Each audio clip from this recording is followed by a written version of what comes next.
ఈ వీడియో చూసే అన్నదమ్ములకు దోస్తానా అంటే నేను చేసేదే అనుకుంటాలా? ఖచ్చితంగా అయితే కాదు. ఎందుకంటే నువ్వెప్పుడు నిన్ను 10 రూపాయలు అడుక్కునేటోనితోటే దోస్తానా చేసినావు, కానీ నీకు 10 రూపాయలు ఇచ్చేటోనితో దోస్తానా చేయలే. దానికి ఏదైనా కారణం అయి ఉండొచ్చు. అందులో ఒకటి నీ యాటిట్యూడ్. ఇంకా 10 నుండి డిగ్రీ దాకా చదివినో ఏదో నౌకర్లకు ఎక్కి పెళ్లి చేసుకొని పిల్లలు పెళ్ళాం అమ్మ నాన్న ఇట్లా ఉంటాను. ఏ అర్ధరాత్రో అపరాత్రో భార్యకో పిల్లలకో అమ్మకో ఏదైనా ఆరోగ్య సమస్య వచ్చినప్పుడు నీకు 10 రూపాయలు ఇచ్చటానికి నువ్వు ఫోన్ చేసినావు అనుకో, అప్పుడు వాడు ఫోన్ ఎత్తాడు.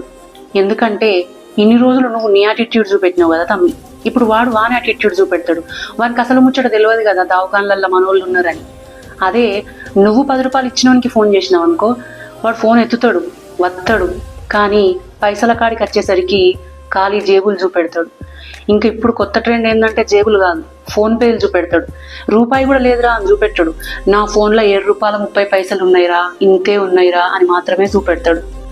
ఇక లాస్ట్కి చెప్పే ముచ్చట ఏంటంటే తమ్మి, దోస్తానా అంటే మంచిదే. ఈడ మంచోడు చెడ్డోడు ఉన్నోడు లేనోడు అని ఏదీ ఉండదు.